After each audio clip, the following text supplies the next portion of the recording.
parler ensuite de quoi? On avait parlé de quoi d'autre? Là, de gouverner. Oui. Allons-y. Oui. Maîtriser ça, c'est tout à l'heure. Uh-huh. Oui. Ne pas surpasser le maître. Ensuite, parler moins que nécessaire. Avoir une bonne réputation. Oui. Agir par anticipation, c'est-à-dire envoyer les autres agir sur ton terrain. D'accord? Oui. Le pouvoir se reçoit. La loyauté. Il faut servir pour être servi. Et puis, la réputation, on en a parlé. La diplomatie. Et puis, respecter le travail des devanciers. Ensuite, maintenant, attirer sur soi. Voilà, attirer de façon positive l'attention. Et ensuite, le dernier point, oui, ça c'est dans l'éducation. Ça c'est dans la rubrique de l'éducation. Donc après ça, on a parlé du sous-thème de l'éducation, c'est ça? Maintenant, aujourd'hui, je veux qu'on puisse poursuivre. Amen. Vous, au troisième culte, vous n'aurez pas droit à un résumé, mais vous aurez droit à un message. Ça veut dire que je vais donner les 2 points que j'ai donnés au premier et au deuxième culte. Et puis, on va aller plus loin. Ça veut dire que vous avez un plus, il paraît. Est-ce que dans les 2 premiers cultes, j'ai résumé un peu les différents points? C'est ça? Et puis après, qui a suivi ça en direct? Et c'est que d'autres étaient ici, ils étaient en direct. Ah d'accord. Donc, j'ai résumé les différents points et puis j'ai apporté 2 nouveaux éléments. Le premier nouveau élément, c'est l'esprit de la royauté. Et le deuxième nouveau élément, c'est maîtriser le temps. D'accord? À ces éléments-là, je vais ajouter encore d'autres éléments. Mais toi qui es ici, je vais déjà commencer avec toi sur l'esprit de la... Quelqu'un dit l'esprit de la royauté. Eh bien, nous avons défini l'esprit de la royauté durant les 2 derniers cultes comme étant la dimension de savoir se faire respecter. Parce que ce qui définit le roi, c'est la considération, c'est la manière dont on le traite, l'honneur qu'on lui donne, c'est tous ces symboles-là, toutes ces différentes manières de fonctionner avec lui qui font réellement que c'est lui le roi. Qui me comprend? Donc si quelqu'un est roi, c'est qu'il y a un honneur qui lui est dû. Amen. Voilà pourquoi la Bible dit, l'Éternel dit, si je suis roi, alors où est l'honneur qui m'est dû? Est-ce que quelqu'un me comprend? Donc ça veut dire que le roi a un honneur qui lui est dû. On lui doit le respect, on lui doit la considération, on lui doit non pas la gloire, on lui doit, je peux encore même redire, de la considération, du respect, lui accorder de l'importance. Amen. On doit lui accorder de l'importance. Mais pour qu'on lui accorde de l'importance, parce que le roi lui-même il se prend au sérieux. Il se prend tellement au sérieux que quand toi-même tu le vois, même si ce n'est pas ton roi, il te donne envie de le prendre au sérieux. Je ne sais pas si on se comprend. Ça veut dire que le roi n'est pas celui-là qui recherche qu'on le respecte, et ce n'est pas celui-là qui demande à ce qu'on le respecte, mais il est celui-là qui impose le respect. C'est pourquoi toi qui es ici, si tu es Genèse, Genèse qui signifie génération élue du Saint-Esprit, si tu es Genèse, tu dois être capable d'imposer le respect, de forcer le respect, d'obliger les autres à te respecter dans tout lieu où tu te trouveras. Le respect n'est pas une chose que tu dois négocier. Le respect est une chose que tu dois imposer. Le prix auquel tu te vends, c'est à ce prix-là qu'on t'achète. Dans l'esprit de la royauté, ton respect n'est pas à négocier. Ton respect n'est pas une option. Tu ne laisses pas le choix. Quand on parle d'une option, c'est une chose qu'on peut choisir ou qu'on peut ne pas choisir. Mais dans ce que je suis en train de dire, le respect est une obligation. Tu dois obliger ton entourage. Ce n'est pas à celui qui est en face de toi de définir comment il souhaite te respecter. C'est à toi de dire comment tu veux qu'on te respecte. Quand tu laisses la capacité aux autres de choisir comment ils te respectent, c'est alors que l'irrespect prend forme. Parce que le prix auquel tu te vends, c'est à ce prix-là qu'on t'achète. Et l'esprit royal, c'est un esprit déjà qui t'envoie à avoir de l'assurance.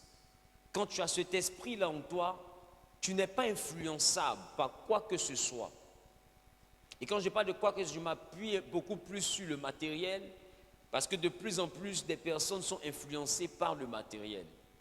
Quand tu as l'esprit de roi, tu ne laisses pas quelqu'un te froisser parce qu'il a du matériel. L'esprit royal est un esprit qui ne se rabaisse pas parce qu'il a moins que l'autre. D'ailleurs même, il ne se rabaisse jamais. Je ne sais pas si je comprends. Celui qui a l'esprit royal ne se rabaisse jamais. Ça veut dire quoi? Ça veut dire que s'il t'a offensé, normalement, la logique voudrait qu'on dise à quelqu'un, tu dois te rabaisser pour demander pardon. Mais laisse-moi te dire, celui qui se rabaisse, celui qui demande pardon n'est pas en train de se rabaisser. Je reprends. Tu as l'impression que tu te rabaisses quand tu es orgueilleux. Sinon, demander pardon quand on est en faute, c'est normal, ce n'est pas se rabaisser. C'est un peu comme dire bonjour quand on se réveille, quand on ne s'est pas vu. Je ne sais pas si on se comprend. Donc quand quelqu'un dit, il s'est rabaissé, il a demandé pardon, on ne se rabaisse pas quand on est en tort. Tu es en tort, tu as tort, tu as tort, tu demandes pardon. C'est ce qui est normal. Donc l'esprit royal ne se rabaisse jamais. On se rabaisse lorsque, à cause de ta voiture qui coûte 1 million, tu es complexé devant celui qui a sa voiture qui coûte 100 millions. Tu te sens rabaissé. Est-ce que quelqu'un me comprend? Et quand tu as l'esprit de la royauté, peu importe le luxe dans lequel ton ami vit, ça ne peut pas t'intimider. Pourquoi? Parce que tu sais qu'en toi, il y a cette dimension de gloire qui existe. Même si ce n'est pas encore manifesté, mais ça ne peut pas t'intimider parce qu'en toi, celui qui vit en toi est plus puissant que ce que tu es en train de voir. Voilà pourquoi la Bible dit celui qui est en moi est plus puissant que celui qui est dans le monde. Tu ne dois pas laisser le monde influencer ton intérieur parce que ton intérieur aussi est glorieux. Il y a la gloire en toi et c'est la raison pour laquelle l'Éternel te conserve vivant parce qu'il a un plan glorieux pour toi, il a une destination qu'il veut atteindre avec toi et peu importe ce que tu constates autour de toi, cela ne doit pas t'influencer d'une aucune manière, tu ne dois être intimidé parce que tu as aussi de la valeur. L'esprit royal, c'est la dimension où tu ne laisses pas l'irrespect prendre forme. Il y a des personnes qui te voient et puis qui te parlent avec autant de facilité, avec autant de légèreté, avec autant de familiarité, comme si vous étiez à la maternelle ensemble. Je ne sais pas si je comprends. Si quelqu'un commence déjà à t'aborder de cette manière, sache qu'il va finir par t'insulter. Ne laisse pas c'est-à-dire un inconnu t'aborder, c'est-à-dire commencer à échanger avec toi comme s'il t'a toujours maîtrisé. Il te faut avoir une distance d'au moins 1000 coudées entre toi et tes fréquentations. Ça veut dire qu'il y a un périmètre de sécurité, tu ne dois pas permettre que quelqu'un franchisse ce périmètre-là, même dans la plus grande plaisanterie. Je ne sais pas si on se comprend. C'est toi qui dois définir comment on doit te respecter. Il y a des échanges qu'on ne fait pas avec le roi. Et quand tu as l'esprit de la royauté, il y a des échanges, il y a des types de causeries que tu ne permets pas. Il y a des types de plaisanteries que tu ne permets pas. Est-ce que quelqu'un est en train de me comprendre?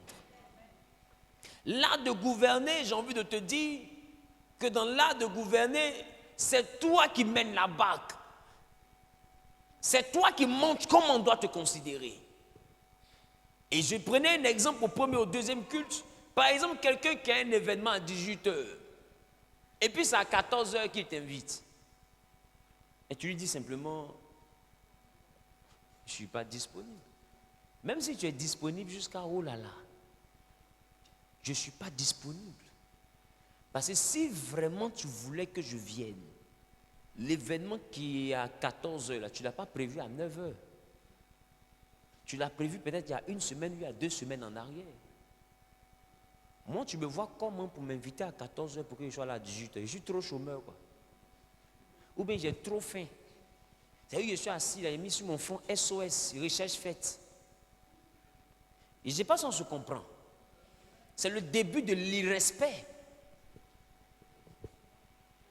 Voilà. Et puis, c'est ceci qui envoie cela. Donc déjà, il faut lui dire au téléphone d'abord où il t'appelle, il faut dire, faut me considérer. Pour qu'il comprenne qu'il a tort. Sinon, quand tu vas lui dire, je ne peux pas venir simplement, il va se penser qu'il a bien agi. Il faut d'abord, faut me considérer. Tu ne peux pas avoir un événement à 18 h et m'appeler à 15 h, penser que je serai disponible. Je ne suis pas disponible. La prochaine fois que tu as un événement, préviens-moi au moins 3 jours, 4 jours, voire une semaine avant. Est-ce qu'une caméra? Une caméra. Bonne fête à vous. Oh. Quand un autre jour, une autre occasion va se présenter, tu lui auras déjà défini le standard dans lequel tu veux qu'on te respecte. Tu le verras en train de t'appeler avec des fois de la gêne. Allô, je t'appelle, c'est pour te dire que ma fête, là, c'est dans 2 semaines. Hein. Comme tu es compliqué, là, je te dis en même temps pour ne pas que tu dises que je ne t'ai pas dit. Et pour ne pas que ce soit trop chaud dans l'atmosphère, tu mets dans la plaisanterie. Mais ton message est passé. C'est parce que ton message est passé que la personne te dit ça. Et c'est la gêne et c'est la honte là qui fait qu'elle met ça comme ça dans la plaisanterie. Mais le plus important, c'est que le message soit passé. Ne joue pas avec ça. Parce que tu es royal. Quelqu'un dit je suis royal.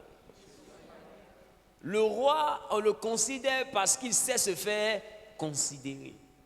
On le respecte parce qu'il sait se faire respecter. Prends le temps et remarque, il y a des personnes aujourd'hui qui parlent avec toi avec beaucoup de légèreté. Pourquoi?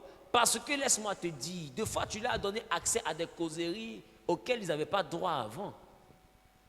Vous avez commencé à vous rapprocher d'une certaine manière. Aujourd'hui, celui qui t'appelait tanti là, ou bien grande sœur, ou bien qui avait même du mal à placer 2 phrases devant toi, mais il place plus que 2 livres.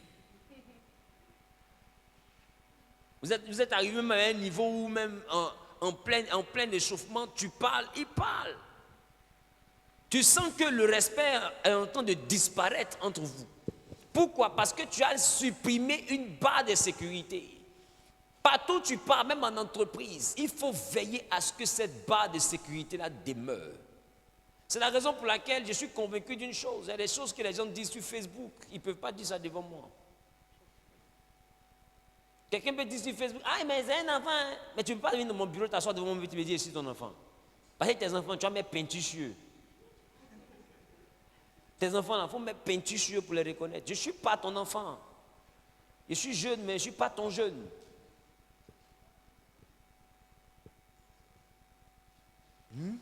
Il a l'âge de mon petit frère, je ne suis pas ton petit frère. Si je ne le reconnais pas, même badge sur lui. Si tu veux que je te considère, donne-moi la place due à mon rang. Tu ne m'as pas rencontré en qualité de ton petit frère. Tu m'as rencontré en qualité de prophète. Et si je sens toi un aîné que je dois honorer, je vais t'honorer avec l'honneur dû à ton rang. Mais ne viens pas m'imposer ton rang en voulant froisser mon rang. Sinon, je vais te mettre en rang. Et c'est pas ça que je comprends. Le respect ne se négocie pas. Le respect s'impose. Il y a des gens qui ont l'habitude en public d'essayer de te minimiser, de te froisser, de te dire que tu n'es rien. Redresse ça, mais avec de l'humour. Pour ne même pas que ça ressemble à ma parole. Ce n'est pas parole, c'est la vérité. Est-ce que quelqu'un me comprend? Ne laisse pas quelqu'un te ridiculiser parce qu'on ne ridiculise pas un roi. Et pour éviter ça, là, les endroits où on ne t'a pas invité, ne va pas là-bas. Parce qu'il y a de l'honneur pour ceux qu'on invite. Ne sois pas un invité, est-ce qu'il y a une chaise là-bas? Elle dit, ah les gars, est-ce qu'il y a une chaise là-bas? On t'a cherché place ici. Toi-même, il faut voir. Hein? Maintenant, te voici. En donnant boisson à ta camarade, tu n'étais pas prévu, toi, tu viens l'accompagner. Maintenant, tu n'as pas vite servi, toi, tu es fâché. Boisson des gens où on ne t'a pas compté, tu es énervé. Toi-même, il faut voir. Écoute-moi. Les frustrations viennent lorsque tu t'invites. Qui me comprend? L'esprit royal, c'est ça. C'est la dimension où tu apprends à te donner de la valeur pour que les autres te donnent de la valeur. Si tu te négliges, on te néglige. Et la seule manière de donner de la valeur, c'est déjà la capacité à avoir de l'assurance. L'assurance, tu l'acquiers en étant ambitieux et non envieux. Si tu es envieux, tu auras l'impression que celui qui a beaucoup plus que toi est au-dessus de toi. Si tu es ambitieux, tu seras juste une personne qui n'a pas beaucoup, mais qui est fière de qui elle est et qui se bat pour devenir meilleure. Donc tu vois que les deux là ne sont pas pareils. Celui qui est envieux se sent inférieur, donc il lutte pour ressembler à l'autre. Celui qui est ambitieux lutte pour atteindre son objectif. Donc l'ambitieux regarde sa vision, l'envieux regarde son ami. Ne regarde pas tes amis.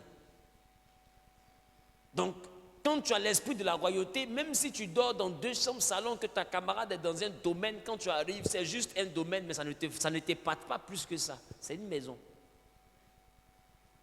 Parce que l'homme a tendance à vouloir te présenter tout ce qu'il n'a pas pu faire ou tout ce qu'il a, dans le but simplement de te dire que tu es plus petit que lui. Ah non, le mois dernier, j'étais à Milan, après Milan, j'étais en Espagne. Après, mon ami, voyage. Le plus important, c'est que nous donnons assez à Abidjan. Voyage dans causerie, là, il ne faut pas bouger, voyage. Le plus important, toi et moi, là, où on entend causer, c'est où? C'est à Milan. C'est à Abidjan. Donc, quand tu as atterri, là, tu vas savoir que nous donnons au plateau ici. Aïe! On ne peut pas causer sans que tu me dises. Non, la dernière fois que j'étais à New York, tu vas me dire qu'il n'y a pas qu'on est pas à New York dans le voyage. Quand tu finis là, on est habillé. Est-ce que quelqu'un me comprend? Ne te sens pas complexé parce que tu n'as pas. En toi, il y a la gloire de Dieu. Il y a un temps de la vie d'Abraham où il manquait de tout. Même sa femme, même, il a dit c'est sa sœur. Mais laisse-moi te dire, il y a un autre temps où quand Dieu s'est levé dans sa vie, Abraham était un homme fort riche. Ton présent n'est pas ton futur.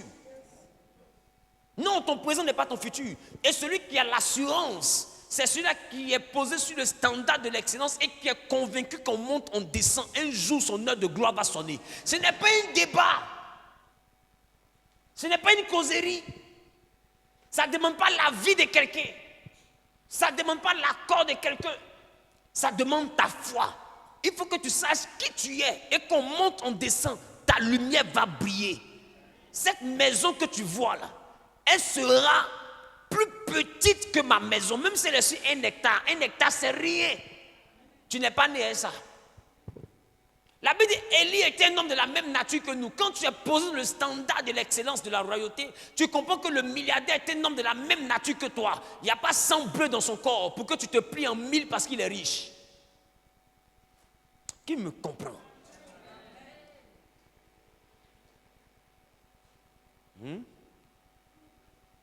Ou pas? Ou pas? Je suis le fils de temps. Bizarrement, moi aussi, je suis le fils de Dieu. Tout le monde est enfant de quelqu'un où on est assis ici. Mon ami, arrête de nous distraire. Il se passe que je comprends. Restons concentrés, arrête de nous distraire. Aïe, c'est ton papa qui a l'argent. Arrête de nous. Est-ce que quelqu'un a l'esprit de la royauté ici? Est-ce que quelqu'un a l'esprit de la royauté ici? Donc, il te faut développer cette dimension qui fera de toi une personne qui marchera avec assurance. Je crois qu'il y a un chant même qui dit j'ai l'assurance de quoi? J'ai l'assurance de mon salut. Dieu ne marche pas avec des personnes qui n'ont pas l'assurance. Non. La Bible même dit que la foi est la ferme assurance des choses qu'on espère. Donc ça veut dire que la personne qui ne marche pas avec assurance n'est pas dans le standard de la foi. C'est-à-dire que la personne qui est complexée, on peut garder le silence. Ça veut dire que la personne qui est complexée, qui voit les autres comme étant au-dessus, n'est pas dans le monde de la foi. Est-ce que quelqu'un me comprend? Pour être dans le monde de la foi, il faudrait préalablement que tu sois une personne pleine d'assurance. L'assurance n'est pas seulement en Dieu. Jésus a dit, croyez en Dieu et croyez en moi. Il y a un niveau de l'exaucement qui ne peut pas descendre dans ta vie si toi-même tu ne crois pas en toi. Si toi-même tu n'es pas sûr de toi, il y a des défis que tu ne peux pas affronter. Même si Dieu est avec toi. Dieu est avec toi, d'accord. Mais pour avoir la capacité à rentrer chez le roi, il faut que Esther elle-même soit sûre d'elle aussi. Est-ce que quelqu'un me comprend? Quand on dit malgré la loi j'entrerai chez le roi, c'est parce que je suis convaincu de qui je suis. Il faut d'abord être convaincu de qui tu es avant d'être convaincu de qui marche avec toi. Est-ce que quelqu'un me comprend? Alors j'annonce à quelqu'un une chose. L'esprit de la royauté et la dimension, tu n'as pas besoin de quelqu'un pour te qualifier. Toi-même, tu sais te définir. Toi-même, tu sais te définir. Quelqu'un te dit, waouh, tu es belle. Mon ami, ce n'est pas une information. Je sais. Est-ce qu'on se comprend? Oh, je sais. Ah, mais tu es intelligent, hein? C'est pas un compliment, tu ne m'apprends rien. Il faut savoir d'abord te définir. Jésus savait se définir, c'est pourquoi il n'était pas influençable. On lui demandait, qui es-tu? Il dit, je suis le pain de vie, je me connais. Je n'ai pas besoin de toi pour me connaître. Je me connais, c'est suffisant. Maintenant, si tu as l'Esprit de Dieu, l'Esprit va te révéler qui je suis. Voilà pourquoi il a dit à Pierre, ce n'est pas la chair ni le sang qui t'ont révélé ces choses, mais c'est l'Esprit de Dieu. C'est-à-dire que lui-même n'a pas besoin de te parler. Il n'a jamais beaucoup bavardé à ses disciples. Mais eux-mêmes, ils sont couchés, ils se lèvent et puis ils menacent le vent, tout se calme. On dit, mais c'est qui lui là? Mais le gars, il est serein. Pendant qu'eux, ils sont perturbés, qu'est-ce qu'il lui faisait? Il dormait. Quand tu sais qui tu es, tu ne trembles pas. Est-ce que quelqu'un me comprend? Mais toi, ton sommeil est perturbé. Ça veut dire que tu ne sais pas suffisamment qui tu es. Je suis venu te dire que la dimension royale, la dimension où l'Éternel fait de toi un homme et une femme, mais sereine à un point où ton ennemi, même lui-même, il t'attaque, il se demande si sa flèche est arrivée. Et c'est pas si on se comprend. L'esprit de la royauté, c'est ça. Quand tu as l'esprit de la royauté, tu as la sueur du poulet. Tu transpires sous tes plumes. Mais devant les gens, tu es droit. Épaule carrée, menton droit. Tu fléchis jamais parce que le roi, c'est le roi. Il est l'emblème du royaume. Si le roi tombe, le royaume est perdu. Aujourd'hui, laisse-moi te dire, tout le mal que les gens sont en train de te faire, à la fin, c'est quoi? C'est de te voir pleurer. Et toi aussi, tu es assise, tu pleures. Tu ne sais pas que tu es en train de les exaucer. Et puis, ils font semblant de te consoler. Oh, Yacob, ma chérie, ça va aller. Ils mentent, ils sont heureux. Qui devant toi, c'est bien fait. Avec Dieu. L'homme est méchant. Dans l'esprit de la royauté, tu dois rester droit. Tu ne dois pas fléchir ni à gauche ni à droite. Rester posé dans le standard de l'excellence. Il faut que ton ennemi se demande cette année-là. Tout ce que je ferai, ça va toucher. En tout ça t'a touché. Mais tu as la sueur du poulet. Tu transpires sous tes plumes. Même quand tu pleures, tu as les larmes du poisson. Tu pleures dans l'eau. Donc pour retrouver tes larmes dans l'eau, là, c'est compliqué. Hein? Qui me comprend un peu? Non, les gens te regardent, ils ont l'impression que tu es de marbre. Oh, tu n'es pas de marbre, ça te fait mal. Mais tu es un roi, tu ne pleures pas.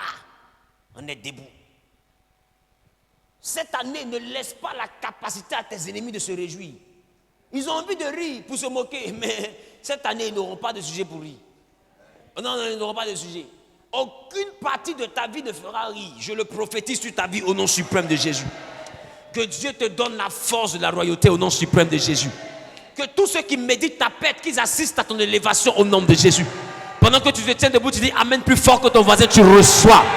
Au nom suprême de l'esprit de la royauté. L'autre point que je touche, c'est maîtriser le temps. Alléluia.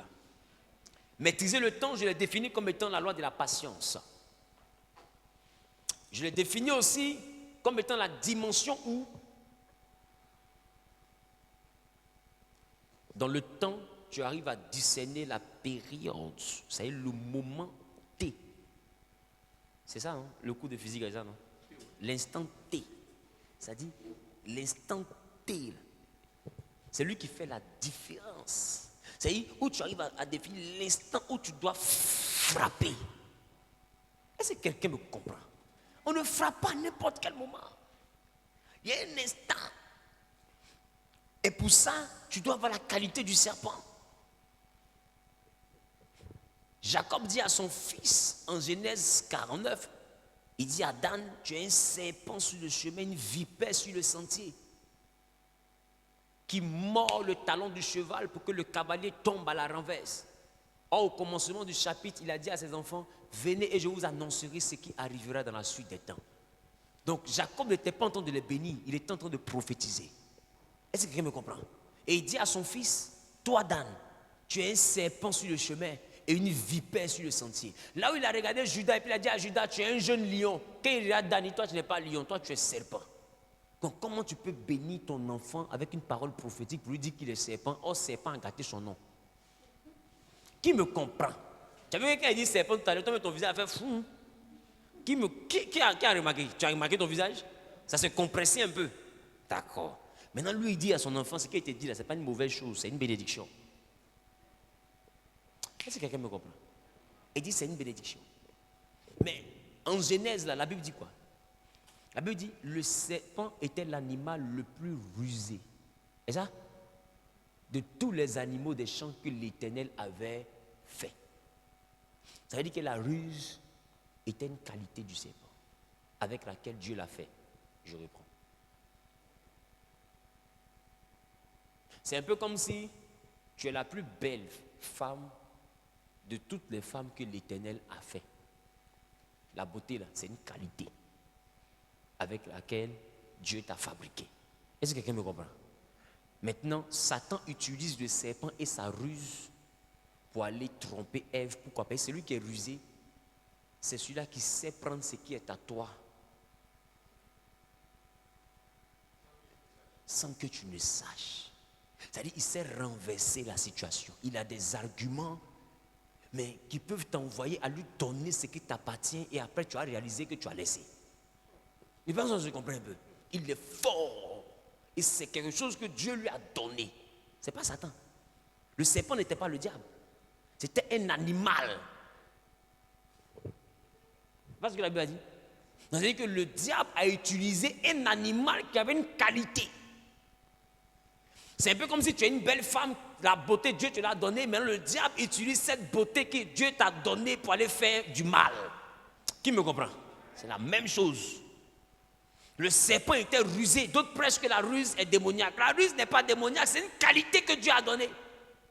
La preuve, ce que tu appelles le marketing management, qui permet réellement aux entreprises de réussir, c'est de la ruse.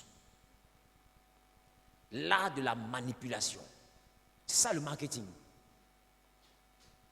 Celui qui maîtrise le marketing peut te vendre une chose que tu as déposée à la main, que tu n'as jamais utilisée. Mais il est fort. C'est un manager au pair. Ça là, si tu as ça, tu dis, mais attends, toi si tu ne payes pas, je suis foutu. Tu dis, mais il te dit, tu dois avoir ça. Toutes les maisons des boss ont ça. Dès que c'est dans ta maison, c'est que ta maison est une maison de boss. Mais tu es une grande go comme ça, tu n'as pas ça. Mais je suis dessus. Ils sont forts. C'est la ruse. La dame, même elle en parle avec son mari, elle arrête de travailler, elle est en boule. Mais dès que tu ouvres la porte de Orange Côte d'Ivoire, qu'elle te voit, bonjour monsieur, vous allez bien? Et puis elle sourit. Elle est forte. Attends, dans son cœur, elle a goumé, elle veut gifler son mari. Toi, mais tu l'énerves même. Mais là, de la manipulation. Et c'est ce qui fait que les entreprises marchent. C'est quoi? C'est la ruse. Ils sont malins. Donc ça veut dire que être rusé, ce n'est pas une mauvaise chose. C'est ce que tu prends ta ruse pour aller faire là. C'est ça qui est une mauvaise chose. Qui me comprend? Donc ça veut dire que le serpent avait une qualité et le diable a utilisé sa qualité parce que le diable savait qu'il fallait la ruse pour blaguer la femme. Parce que celui qui est rusé peut blaguer qui il veut. Alors il a utilisé cette qualité. C'est pourquoi ne laisse pas tes qualités que tu as être utilisées par le diable. Le diable ne te modifie pas, il exploite qui tu es. Est-ce que quelqu'un me comprend? Et depuis ce jour, le diable a gâté le nom du serpent. Tout le monde, quand il entend serpent maintenant, ne veut plus. Or, le serpent n'est pas une mauvaise chose. Souvenez-vous dans le désert, quand la malédiction des serpents brûlants est venue, Dieu a dit à Moïse, prenez un serpent d'airain et élevez-le. Celui qui sera piqué, quand il va regarder le serpent, il sera guéri. Et c'est le serpent d'airain qui est devenu le symbole des pharmacies. Est-ce que ce n'est pas un serpent qu'on regarde? Et la Bible dans le Nouveau Testament, de même que Moïse éleva le serpent dans le désert, de même Christ aussi a été élevé sur le poteau de la croix. Donc ça veut dire que Dieu est en train de dire que dans la dimension de la préfiguration, de la destruction, de la malédiction, le serpent d'airain était la préfiguration de Christ sur le poteau. Donc tu vois que le serpent et l'agneau avaient une similitude. Donc ça veut dire que ce que le diable a utilisé pour gâter le monde, là, Dieu a utilisé la même image pour sauver le monde. Le serpent n'a pas de problème. C'est celui qui l'a utilisé là, qui l'a mis dans le problème. C'est un peu comme toi, si toi tu es un jeune bien. Tu n'es pas un jeune voleur. Et puis ton camarade est un voleur, il a le voler de télévision pour venir mettre chez toi. Tu es receleur. Toi-même, tu n'es pas un voleur. Mais lui qui est venu déposer, il a fait de toi complice de vol, d'où voleur. Parce que celui qui est receleur dans la loi est aussi coupable que le voleur. Donc, à la base, tu n'es pas un jeune voleur, mais tu as eu un mauvais ami qui t'a mis dans quelque chose de faux. C'est ça le problème du serpent là. Et c'est la raison pour laquelle quand Jacob doit bénir son enfant, il lui dit qu'il est un serpent. Jacob n'a pas de problème, parce qu'il sait que le serpent n'a pas de problème. Qui me comprend? Maintenant, il dit le serpent que Dan sera est un serpent qui est en embuscade sur la route et qui va mordre le talon du cheval pour que le cavalier tombe à la renverse. Or, Salomon a vu des chevaux. Il dit, j'ai vu des esclaves sur des chevaux et des princes à terre. Ça veut dire que ceux qui sont des héritiers du royaume n'ont rien et ceux qui sont censés être des esclaves ont tout. Ce n'est pas ce qu'on vit. Nous, on a Jésus. Même pour payer le loyer. Il faut regarder. Petit voyage pour avoir visa. Regarde combien de temps tu jeûnes. En temps, il y a des enfants du diable, c'est des esclaves. Ils se réveillent matin, ils sont se laver à Paris. D'autres même, tu les vois aller monter dans l'avion, tu penses qu'ils sont au sport. Petite culotte comme ça, claquette. Ils sont en France comme ça. Hein. Dans ton France où tu as payé basé pour porter pour partir. Des fois, même pour aller en France, tu as payé une nouvelle veste. Lui, il s'en va comme ça en culotte. Il est habitué. États-Unis n'est plus un mystère pour lui. Mais toi, tu es en train de jeûner pour ça. Si tu arrives là, tu vas appeler tout le monde, ton pasteur, pour dire, papa, Dieu a fait. Papa dit ça où je suis. Ma fille, tu es où? New York. Ton Dieu est fort. L'esclave qui a arrêté à côté de Dieu est fort. Quand on veut payer des bâtards, c'est ici, on vient. Donc toi, toute la force de ton Dieu, c'était pour t'envoyer ici. Mais c'est qu'il fallait me dire, moi, il y avait ton Dieu en même temps. Je peux appeler mon nom, tu vas avoir visa. Même si tu veux, tu vas avoir nationalité. Qui me comprend? Les esclaves sont sur les chevaux. Et nous, les princes, on est à terre. Jacob dit, Dan, tu dois être le serpent qui va mordre le talon du cheval pour que le cavalier, qui est l'esclave, tombe à la renverse. Donc le serpent est utile pour renverser la situation. Le même qui a gâté, c'est le même qui peut renverser. Qui me comprend? Parce qu'il sait que le serpent est malin, il est rusé. Et celui qui est malin, qui est rusé, sait comment frapper pour que la chose se renverse. Est-ce que quelqu'un me comprend? C'est pourquoi je prophétise que dans la dimension de maîtriser le temps, que Dieu te donne le regard, le coup d'œil, la capacité à voir la faille, là où tu dois frapper pour prendre ton héritage. Que Dieu te donne la capacité, le discernement, pour que tu sois capable de voir ce que les autres ne voient pas, de toucher ce que les autres ne touchent pas, de comprendre ce que les autres ne comprennent pas. Pendant que tu entends le dire, amen bien, reçois la capacité surnaturelle qui te donne maintenant de comprendre et de savoir comment renverser la situation en ta faveur. Au nom suprême de Jésus. Le serpent. Le jour où moi je vais vous prêcher sur le serpent, vous allez l'aimer. Ah oui. Les gars, vous allez l'aimer. J'ai donné un thème dans un pays étranger et le thème c'était « J'aime le serpent ». Les gens disent « Fou, le serpent nous tous ont fui là ». Lui, c'est ça, il a vu parler, mais on nous avait dit qu'il n'était pas de Dieu. De toutes les façons, il est venu confirmer la prophétie. Mais quand j'ai fini de prêcher, je lui ai demandé qui aime le serpent. Tout le monde s'est levé. Ah, donc vous l'aimez maintenant. Mon peuple périt par manque de connaissances. Et je vais te dire, la véritable ignorance, ce n'est pas ne pas savoir. La véritable ignorance, c'est ne pas savoir que tu ne sais pas. Je réponds. Celui qui ne sait pas, lui, il est bon. Il peut étudier pour savoir. Mais celui qui ne sait pas, qui ne sait pas. De toute façon, il discute. Parce que lui, c'est dit qu'il sait. Oh, il ne sait pas. Mais en même temps, il ne sait pas qu'il ne sait pas. Et toi, tu te tues pour lui faire savoir. Et comme il pense qu'il sait, il refuse de savoir. Ça devient un discours en nuit. C'est il te prend, il te met ici, tu le prends, tu le mets là, il te prend, il te met ici. Il dit, mais lui, il est fort dans vos rions. Est-ce que quelqu'un me comprend? Quand quelqu'un ne sait pas qu'il ne sait pas, il faut le laisser. Ne discute même plus à lui. Qui me comprend? Mais s'il reconnaît qu'il ne sait pas, discutez. Tu vas voir que lui va te comprendre. C'est la raison pour laquelle avant de parler là, cherche à comprendre pourquoi quelqu'un ne te comprend pas. Tu comprendras pourquoi il ne te comprend pas. Tu vas voir. C'est simple dans la vie. Donc, le discernement du temps en entreprise, dans ta relation, dans tout ce que tu fais, il y a un temps, il y a une opportunité. Dieu ne donne pas la bénédiction sous forme de trucs, il donne la bénédiction sous forme d'opportunité. Voilà pourquoi il est le maître des temps et des circonstances. Dans les circonstances, il y a des opportunités. Il y a une opportunité que tu dois saisir et puis bim. Mais tu dois avoir le coup d'œil. Est-ce que quelqu'un me comprend? Tu dois avoir le coup d'œil. Qui a regardé Titanic? Qui a regardé Titanic? Pas au début, vers où le bateau coule là-bas. Qui a regardé?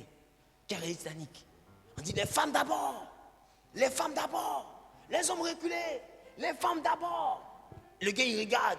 Il voit que les bateaux sont diminués. Il regarde, il dit les femmes d'abord. Les femmes d'abord. J'ai des gens, ils n'ont pas vu dedans. Plou, il est assis. Mon ami, tu sais, c'est vous tous qui allez me soulever d'ici. Je ne bouge pas. On dit les femmes d'abord. Le gars, il se retire, il regarde le monsieur regarde devant lui. Aïe, tu as dit les femmes d'abord. Si je suis monté, c'est que je suis femme. Est-ce que j'ai besoin de t'expliquer ça? C'est pourtant simple à comprendre. Tu n'as jamais dit femme et barbe. C'est ça le coup d'œil. C'est les gars ont perdu la vigilance, lui il est dedans en même temps. Dans le coup d'œil, tu ne manques pas l'opportunité parce que tu guettes. C'est ça la maîtrise du temps. La maîtrise du temps, ce n'est pas être propriétaire du temps. Non, c'est savoir lire dans le temps l'opportunité qui est pour toi. Quand la porte s'ouvre, il y a des portes qui ne s'ouvrent pas longtemps. 2 secondes, il ne faut pas jouer avec. Bim! Tu es en train de passer au supermarché et puis tu vois le procureur de la République. Tu l'as vu passer, tu as envie de le voir. Dieu te donne l'opportunité d'avoir son numéro. Et puis toi, voilà les procureurs là-bas, c'est tout. Tu es bête comment? C'est ça là, si ton fiancé sait que tu es comme ça là, il va t'abandonner. Hein? Parce qu'une femme comme ça, c'est sort. Est-ce que quelqu'un me comprend? Quelqu'un que les gens sont assis dans son bureau de 8 heures pour le voir, c'est qu'à 19 heures. Au supermarché, le voici. Te voici. Tout ce que tu cherches à faire, c'est des procureurs qui sont là-bas. Tu ne sais pas que Dieu t'a donné juste 3 minutes pour que tu puisses le connaître. Des fois, 2 minutes. Ça, on appelle ça 2 minutes au Japon. Il ne faut même pas dindin. Bim, monsieur le procureur, je ne suis pas en contact. Il y a longtemps, tu as fini de parler comme ça. Tu prends 4 devis, tu te bats. La vie, c'est les opportunités. On ne rencontre pas les gens parce qu'on doit rencontrer. Des fois, tu rencontres des personnalités. Tu le laisses partir dans ta camarade. Tu sais qui est venu aujourd'hui? Qui t'a vu? Tu sais qui est venu aujourd'hui? Qui t'a vu? Devine. Qui a fini de deviner? La seule chose qui est arrivée, c'est de te gifler. Toi, tu as vu lui là et puis tu veux causer à nous. Tu ne sais pas comment, tu n'as pas pu prendre son contact. Non, c'est-à-dire que comme c'est une gang, tu es grande, tu es sûr. Ce que tu entends dire là, tu es convaincu de ça. Dieu te donne une opportunité. faut la saisir. C'est ça la lecture du temps. C'est ça la maîtrise du temps. Il faut saisir les opportunités. On ne joue pas avec. On ne joue pas avec. Il y a des personnes qui sont assises ici. Un milliardaire rentré dans ta vie, un coup comme ça, bim. Il arrive, il pense qu'il est fan de toi. Oh, il n'est pas fan de toi, il est venu pour que tu aies une maison. Tu l'as attiré pour ça. Toi, la seule chose que tu vas faire, le pont pour aller boire Coca-Cola. Allons-y prendre un coca. Allons-y à la piscine. Allons-y à Sini. Et puis après, tu vas venir pleurer à l'église. Seigneur, fais-moi voir ta gloire. C'est un ange, tu vas te gifler. Ta bouche là, tu vas fermer ça dans l'église. Dieu a envoyé la gloire là. Tu dis non, tu t'en as signé avec. Tu penses que Dieu l'a envoyé parce qu'il ne connaît pas Assini? Tu penses que lui, à qui il veut s'élever, tu penses que Assini, il va? Il va à Miami, il va à Hawaï. Dans les vraies îles paradisiaques, toi, Assini, il y a quoi là-bas? Il y a des endroits où l'eau est bleue. Quand tu regardes le poisson te fait penser à la gloire de Dieu. Il passe devant toi. Et puis, il ne se sent pas en danger. Oui, bien aimé, il existe des continents où pigeon passe à côté de toi et puis il se sent en sécurité. Mais à Bidézi. Bon, toi-même là, faut voir. Aïe.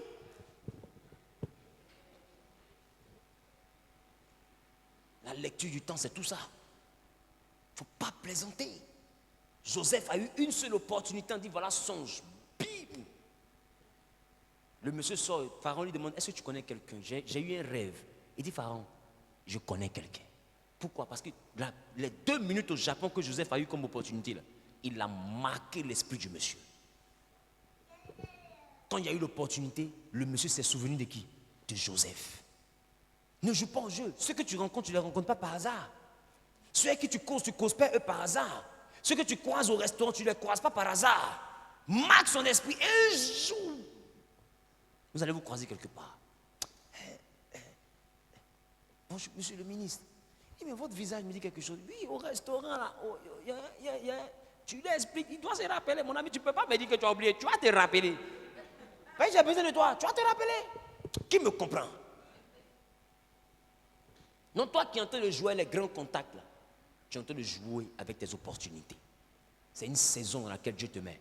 Il y a un temps qui va arriver où même un contact d'un grand, tu ne pourras plus avoir. Aujourd'hui, tu les appelles, ils décrochent. Prends cette saison dans laquelle tu te trouves et puis saisis tes opportunités. Arrête de penser que tu es Dona Benja. Ben, je suis très bien. Tu es comme ça. Tu es comme ça. Tu es comme ça. Tu es comme ça. On te dit saisis opportunités, tu es comme ça. Tu es comme ça. Dona Benja. Ça dit tellement que tes fesses bougent. Ça dit tu marches voilà, à droite, tu tires fesses pour aller à gauche. Tu marches pour aller à gauche, tu tires fesses pour aller à droite. Tu penses que le monde est fait de fesses? Le monde n'est pas fait sur, ma chérie. Faut te réveiller. Faut te réveiller. Tu vas te créer insuffisance rénale pour rien. Tu vas te créer des problèmes à la colonne vertébrale pour rien. Après, on te parle des hernies discales. Mais tu as tellement tordu ta colonne vertébrale que c'est une maladie. Il faut arrêter. Il y a des arguments que Dieu utilise pour envoyer des personnes vers toi. Ça peut être l'argument de ta beauté, ça peut être l'argument de beaucoup de choses. Je ne sais pas quel argument. Mais ceux qui viennent, ils viennent parce que Dieu leur donne un argument. Mais ils ne viennent pas à cause de cet argument-là. Ils viennent pour une mission. Ils rentrent dans ta vie pour un but. C'est ça, le discernement du temps. Oh, est-ce que quelqu'un va discerner le temps désormais? Est-ce que quelqu'un va discerner le temps désormais? David veut devenir grand. Il demande, celui qui tue Goliath, on lui donne quoi? Il dit, il va devenir le beau du roi. David, il est ambitieux. Il sait que lui, là, il est enfant de poignons. Il rêve d'appartenir à une famille royale. On lui dit, c'est Goliath qui est le passeport. Il regarde Goliath. Il dit, est-ce que tu es prêt à tuer l'homme? Parce que Goliath, tu auras ma mort sur ta conscience. Il se passe ce comprend. Tu auras ma mort. Après toi, hein, tu as tué enfant des gens. Aujourd'hui, là, on dit, si il te tue, il est réussi. On n'a plus besoin d'aller au champ. J'ai réussi en même temps. Ma famille a réussi. Goliath, get ready. I'm coming. Tu auras la mort de quelqu'un aujourd'hui. C'est ta conscience. Tous les morts là, tu avais plus un aujourd'hui. Mais si tu ne m'as pas tué, c'est qu'il a réussi. David a saisi l'opportunité. Ce n'était pas 2 opportunités, c'était un seul Goliath. Quand il est tombé, bim, c'est fini. David est rentré dans l'histoire. Tout le peuple a commencé à chanter ce petit berger. David a tué 10 000, Saoul a tué 1000. Il est devenu le grand David. Des gens ont commencé à croire en lui. Il a commencé à avoir toute une armée autour de lui. Il a commencé à faire des expéditions. Tout a débuté à partir de Goliath. Tu penses que Dieu te met devant des circonstances par hasard? Non, il y a un but.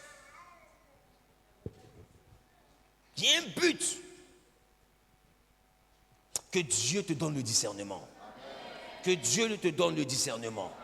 Que Dieu te donne le discernement. Au nom suprême de...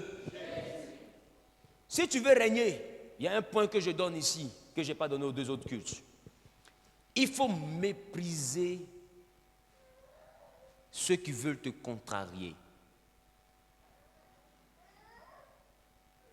Vous savez, il y a des gens qui ne cherchent pas à être premiers, mais qui cherchent à ennuyer ceux qui veulent être premiers. Au fait, eux, ils sont nés pour du remplissage terrestre. Quand Dieu a dit multipliez-vous et remplissez, là, c'est Dieu, il parlait. Ils ne veulent pas réussir, hein. Mais quand tu essaies de réussir, eux veulent te rendre plat. Qui me comprend? Ils sont rien. Ils ne vont jamais rien être. Et ils ne veulent rien être. Mais quand toi tu es quelque chose, là, ils luttent pour te démystifier, pour te rabaisser. Ils sont beaucoup même sur Facebook. Hein. Quand tu quittes leur page Facebook, là, c'est des puissants anonymes. Même son oncle, combien de fois, c'est pas qu'il est venu au monde. Je reprends. Oui. Des fois, même son oncle, c'est pas qu'il est venu au monde. Mais sur Facebook, tu vois ses commentaires en bas des posts de ceux qui cherchent à devenir quelqu'un. Mais tu vas penser que lui, il est super quelqu'un. Oh, après l'écriture, là, il n'est rien. Et il dort pour ne rien être. Il vit pour ne rien être. Mais quand tu luttes pour devenir quelqu'un, lui, il cherche simplement à te condamner. Tout ce que tu fais de bon, là, il ne met pas commentaire. Oh, lui, il n'est pas là pour ça. Lui, c'est un élément nuisible de la nature. Il y a des éléments comme ça que vous allez croiser. Des nuisibles. On a vu ça à l'école primaire. Vous n'avez pas vu ça à l'école primaire, les nuisibles. Ouh. Il y a des nuisibles, ça existe dans la nature. Même à l'école, on nous a appris ça. Les nuisibles. Eh bien, ils existent dans la destinée. Ils ne vont jamais chercher à être quelqu'un, mais vont se lutter pour t'empêcher d'être quelqu'un. Voilà des gens qui étaient à côté de Jésus, ils ont problème. Ils n'ont pas voulu crier Jésus. Bartimée se lève et crie, on dit tais-toi. Ah, lui, là, au fond, là-bas, eux, ils sont à côté de Jésus, ils ne parlent pas de leur problème. Lui, il crie pour son problème, ils savent lui dire de se taire. C'est des nuisibles, ils ne veulent pas avancer, mais toi, il ne faut pas avancer. La Bible dit, plusieurs le reprenaient pour le faire taire. Mais attends, il est là, si ça ne vous intéresse pas. Moi, ça m'intéresse. Maintenant, je l'appelle. Tais-toi, il ne t'entend pas. Non, toi, tu bats la route là même là. Tu es qui dans le schéma? Tu ne lui présentes aucun problème. Tu le suis comme ça. C'est du remplissage. C'était la foule. Et puis dans cette foule-là, dis-moi, on t'a donné le prénom de quelqu'un? On t'a donné le nom de quelqu'un? On t'a dit où quelqu'un habite? Parce qu'ils sont inutiles. La Bible les appelle la foule. Une foule le suivait. C'est quand une foule te suivait, c'est qu'il n'y a rien de bon dedans. Parce que ceux qui sont importants dans la Bible, on les nomme. Il y a des gens qui sont là pour le remplissage. Ils n'ont pas d'impact en termes de destinée, mais ils luttent pour éteindre les hommes et les femmes de destinée. Tu dois détruire, si tu veux régner, l'impact de la communication des nuisibles sur ta destinée. Ah oui, tu dois les mépriser au maximum. Tu sais ce quoi mépriser quelqu'un? Négliger, mais c'est bon. Ignorer. C'est-à-dire, il vit où? Il ne vit pas où? Vous savez qu'à un moment donné, moi, le nuisible commençait à m'énerver. Hein. J'ai commencé à répondre. Et j'étais en train de prier, Dieu me dit, est-ce que tu sais qu'il y a des nuisibles? Il dit nuisibles. Il dit oui. C'est pas à toi en répondre. Il y a des gens qui vivent pour ne jamais réussir. Tu n'es pas de leur race. Alors ne perds pas ton temps pour leur répondre. Il dit, Seigneur, je ne savais pas. Il y a des nuisibles. Toi, tu as un calendrier chargé. Les États-Unis t'attendent. Les Canadiens t'attendent. Les gens doivent signer des contrats avec toi. Toi, tu es un homme d'affaires potentiel. Tu es une femme d'affaires, pourtant toi tu as une vision. Et quand tu te réveilles le matin, c'est ta vision que tu poursuis. Maintenant, eux, ils prennent leur bouche pour venir dans toi, ta vision. Ça veut dire que leur rêve, c'est de parler dans la vie de quelqu'un. Tu sais, quand quelqu'un a un rêve qui n'est pas véritablement un rêve, c'est qu'il est inutile. Parce que parler dans la vie de quelqu'un n'est pas quelque chose, c'est pas une chose pour laquelle tu dois rêver. Hein? Tu vois, mais d'autres commentent à 2 heures du matin. C'est comme le moustique. Moi, quand j'arrive au CERF, j'ai posé la question, le moustique, là, parce qu'on m'a défini même le rôle de la mouche. Qui c'est ça? La mouche, on dit, elle participe à la décomposition, et puis voilà. C'est ça, non? Mais on ne m'a pas dit le rôle du moustique. Qui a remarqué? La seule chose qu'on m'a dit, c'est pas lui.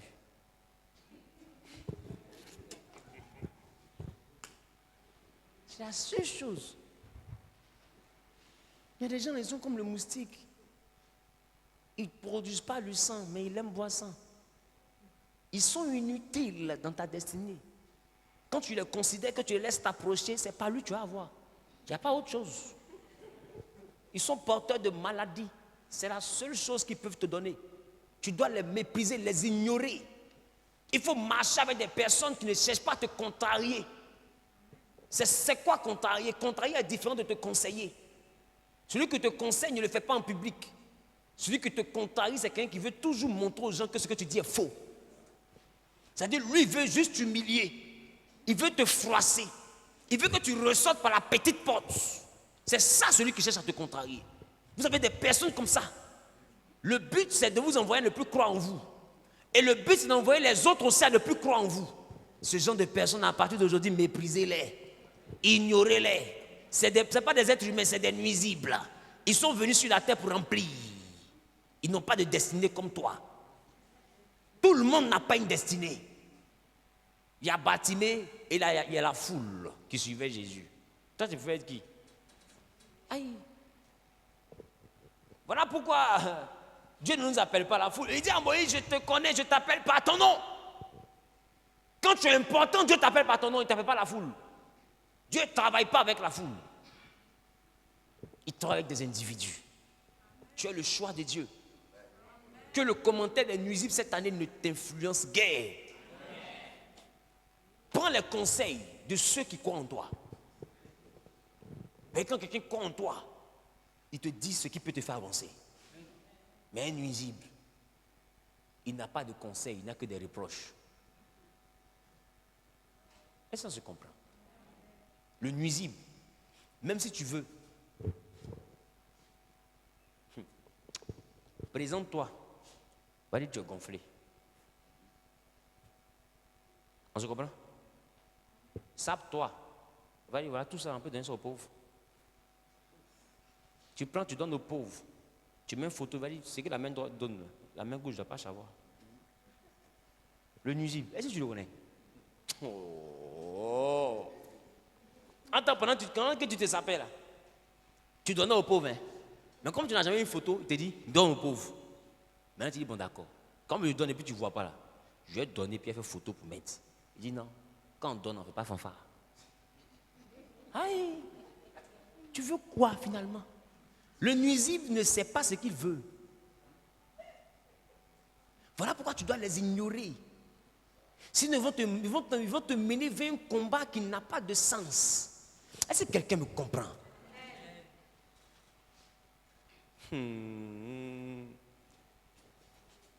Tu me poses et dis, mais pourquoi tu es toujours seul? Où est ta femme? Est-ce que vous êtes en parole? Tu mets ta femme, lui dit, donc Dieu nous fait voir que ta femme est servante de Dieu. Est-ce qu'une femme peut prêcher? Hey, nuisible. Le point, c'est que vous accordez de l'importance aux nuisibles. Tu dois gouverner, ignore les nuisibles. Eux, leur seul rôle, c'est de te faire taire.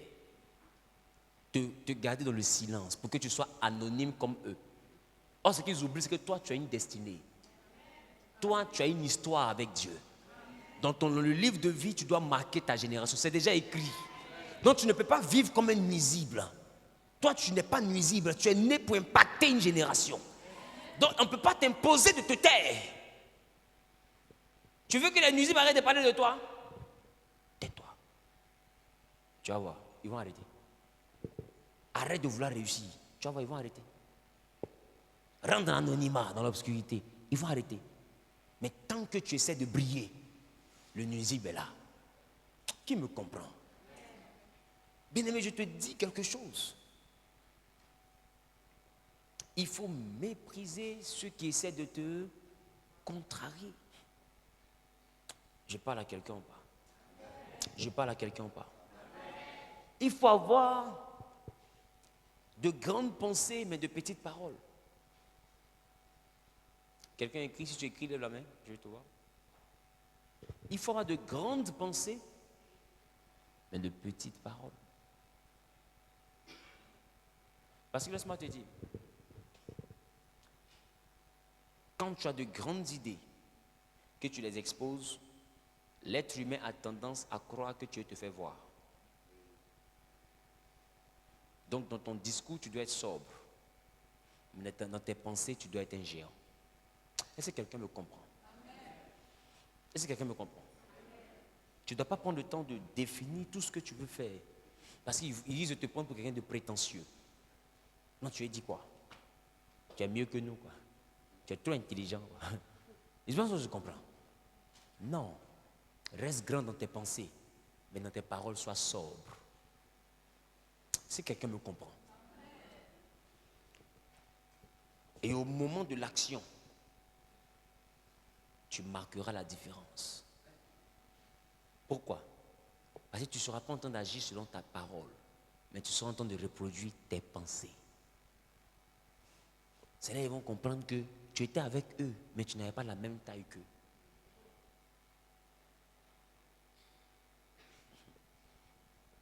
Il y a des amis avec qui tu es aujourd'hui qui n'ont pas ta taille. Vous êtes amis à cause de l'étape de la vie dans laquelle tu te trouves. Tu vas le réaliser le jour où le vrai toi va sortir. Ils ne vont plus te rendre visite, ils vont dire que tu es orgueilleux. Pas parce que tu es orgueilleux, mais parce que là où ta vie s'en va, là, c'est plus fort qu'eux. Ils n'ont pas le niveau pour te suivre. Est-ce que quelqu'un me comprend? C'est la raison pour laquelle tu dois te conserver dans ton esprit. Parce qu'un ami qui est court comme ça dans sa tête, s'il est court comme ça dans sa tête, que tu commences à parler de trop de grandeur, la jalousie va naître. Les combats vont venir avant le temps. Laisse la vie vous séparer. Je reprends. Laisse la vie vous séparer. C'est-à-dire vous deux êtes amis. Hein. Quand tu l'écoutes parler, tu sens que lui là, comme on dit à Abidjan, là, son esprit court pas. Est-ce que je comprends? Quand tu essaies de le checker un peu pour voir s'il voit loin, tu sens qu'il ne voit pas trop loin. Tu essaies de lui donner des conseils, mais il te ramène toujours. Laisse-le. Il n'est pas la même taille. Donc quand tu es lui, parle selon son niveau. Ne parle pas de ton niveau pour que vous soyez à l'aise. Mais dans ton évolution, il va te voir évoluer à son rythme. On se comprend? Jusqu'à ce que son rythme s'arrête. Vous voyez, c'est son niveau qui est là. C'est le best de son niveau qui est là. On se comprend? Et puis après, il va te voir faire quoi? Aller au-delà. Au-delà, là, c'est là que la jalousie va commencer. En tant que tu es déjà où? Au-delà. Or, si tu parles avant au-delà, la jalousie commence pendant que vous êtes encore dans le même niveau. Donc, il peut t'empêcher d'aller au-delà. Qui me comprend? Tu dois te taire jusqu'à aller au-delà. Et lui-même, il va parler de son propre fond. Pourquoi? Parce que ton évolution va l'obliger à se dévoiler. Est-ce que quelqu'un me comprend? Tu vas commencer à entendre ce que ton soi-disant ami raconte sur toi. Tu vas te demander si c'est vraiment ton ami qui a dit ça. Oh, effectivement, c'est ton ami. Et c'est comme ça, beaucoup d'entre vous êtes déçus. Parce qu'à un certain moment de votre évolution, vous avez constaté que vos amis même là ne sont pas vraiment vos amis. Ce n'est pas qu'ils ne sont pas vos amis, ce sont vos amis, mais le niveau n'est pas le même. Vous compreniez quand vous étiez tous célibataires dans votre ONG de célibat. Mais depuis que toi tu es rentré dans le mariage, ta camarade commence à te trouver tous les défauts. Tu n'es jamais là. Il te qui, mais tu ne réponds plus. Ah, vous les mariés, oh. Aïe. Qui me comprend? Qui me comprend? Il faut être capable d'anticiper sur certaines choses. Et tu verras que la vie sera plus simple. Je parle à quelqu'un ou pas? Cette année, tu dois être capable de faire quoi? Le point que je traite maintenant, c'est quoi?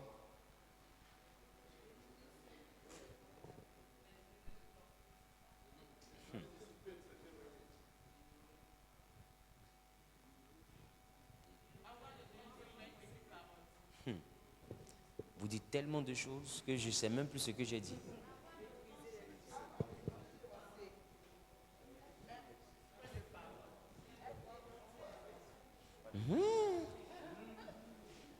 C'est-à-dire que chacun a entendu le message qu'il voulait, quoi. C'est ça?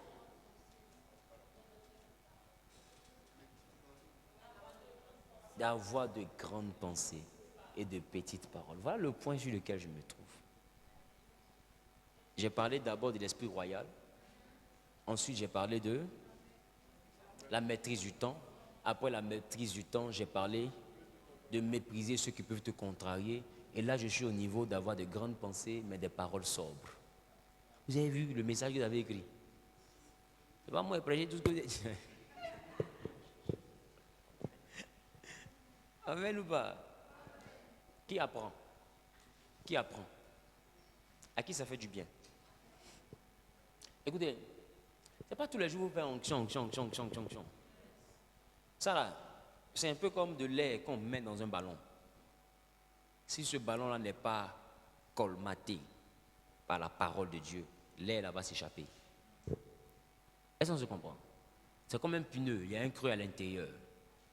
Si le creux n'est pas refermé, peu importe l'air que tu mets à l'intérieur, ça va se dégonfler encore. Et la parole de Dieu te permet de maintenir la puissance de Dieu, de contenir la grâce de Dieu, de gérer la grâce de Dieu, de maximiser la grâce de Dieu. Donc, il faut avoir de grandes pensées, mais des paroles sobres. Qui me comprend? Pour que ce soit dans les actions que tu fasses la différence.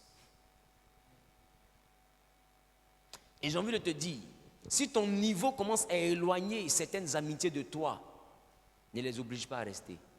Ces amitiés deviendront nuisibles. Parce que quelqu'un a dit que c'est les oiseaux de même plumage qui volent ensemble. Vrai ou faux? Mais dites-moi, pourquoi on le dit? Parce que là où l'aigle peut aller lors de son envol, ce n'est pas la même hauteur que le moineau peut avoir. Qui me comprend? Mais est-ce que vous savez que le moineau et puis l'aigle, quand les deux quittent la terre, ils sont à la même hauteur?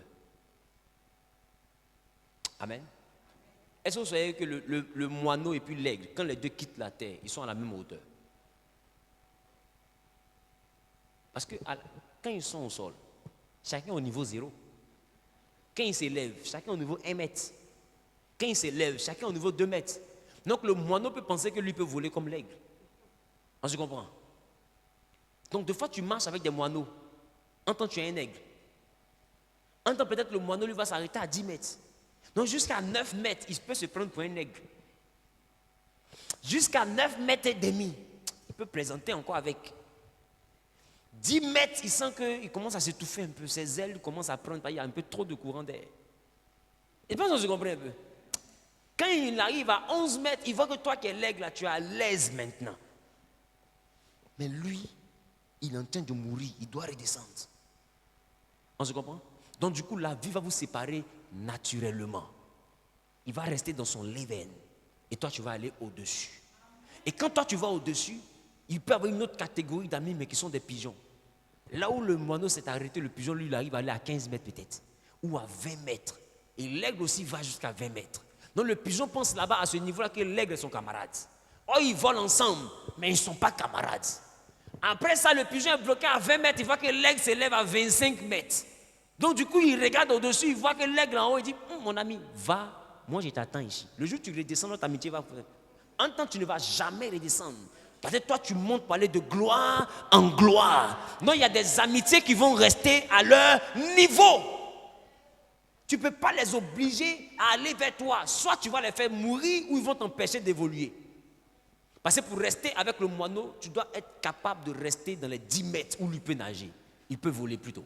Est-ce qu'on se comprend? Soit tu l'envoies dans tes 25 mètres, il meurt là-bas. Ou si tu tiens ton amitié avec lui, tu restes dans ces 10 mètres et tu ne grandis jamais. À un moment donné, la vie même va vous séparer. C'est pourquoi il y a des amitiés là, tu vois aujourd'hui, c'est une des connaissances. La vie vous sépare. L'amitié n'est pas éternelle.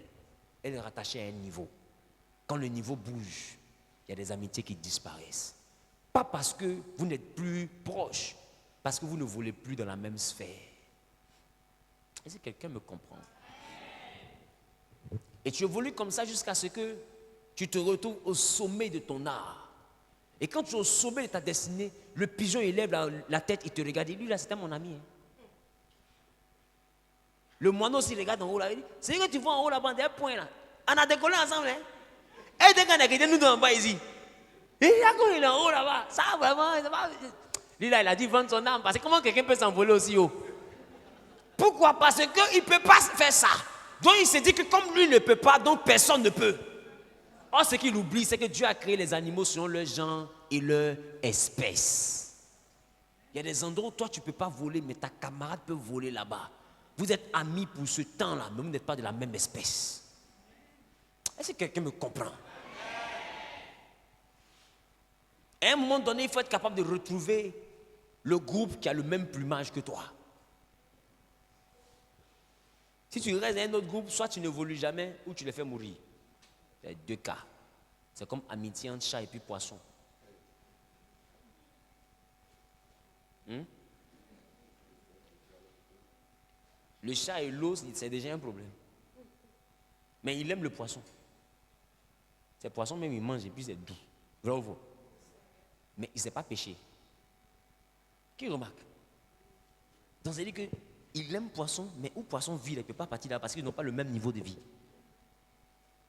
Il y a des gens que tu aimes, mais à cause du niveau de vie qui sera différent, tu seras obligé de ne pas aller les trouver là-bas. Vous pouvez vous voir de temps en temps. Mais amitié, coller serré, là, c'est fini. Il faut accepter ça. C'est la vie qui demande ça.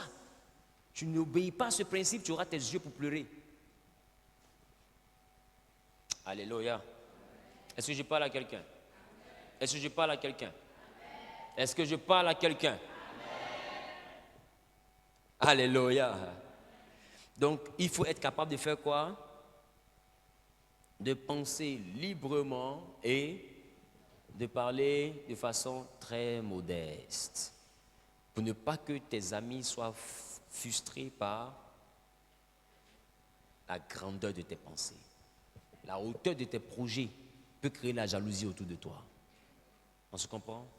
Donc, essaye de réaliser tes projets, travaille dans la grande discrétion et tu verras la gloire de Dieu s'accomplir dans ta vie. Qui est d'accord avec ça? Qui est d'accord avec ça? Qui est d'accord avec ça? Le dernier point que je touche, parce qu'on me dit qu'il est l'heure, il faut jouer sur le visuel. Il faut jouer sur le visuel.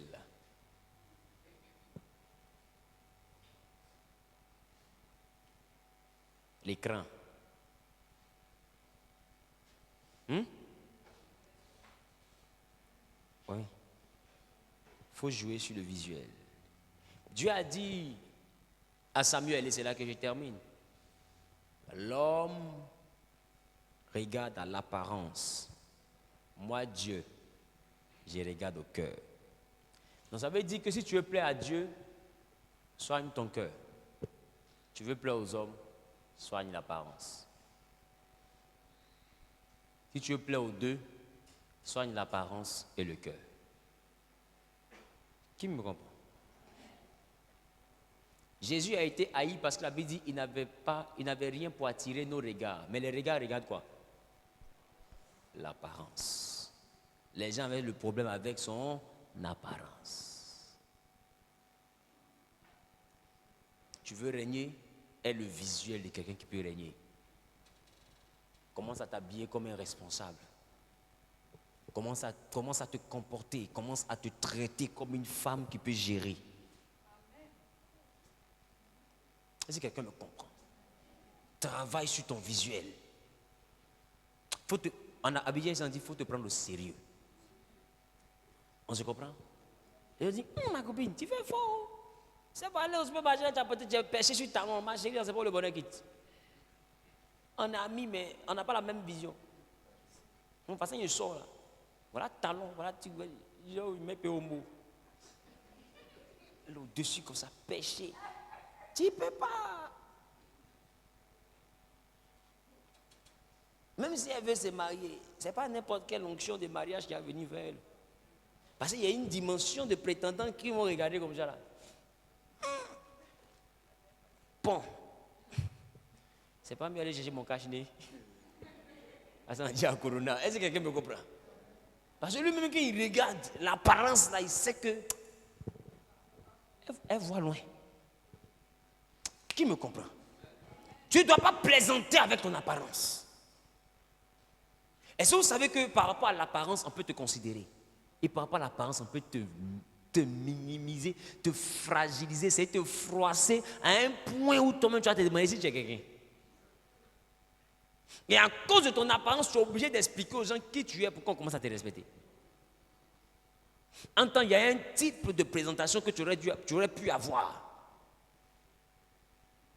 Ouais, même les hommes de Dieu arrivent à un certain moment, tu les vois, voilà, protocole partout, les gens marchent, déjà. Tu peux savoir quoi?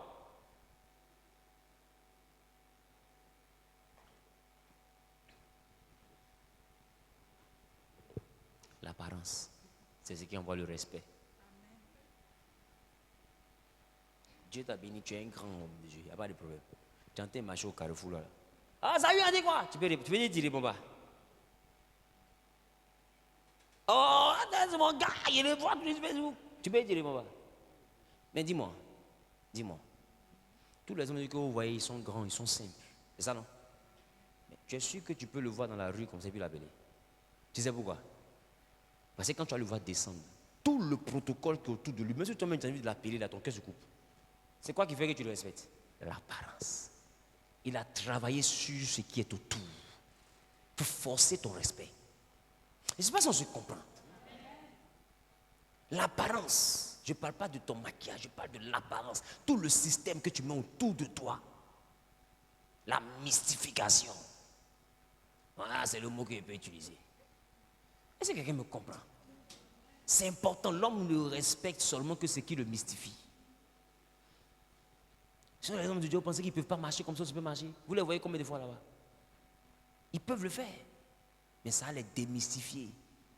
Et ça envoie le respect à baisser. Et c'est parce que Dieu, on n'a jamais vu qu'il a gardé son respect qu'aujourd'hui.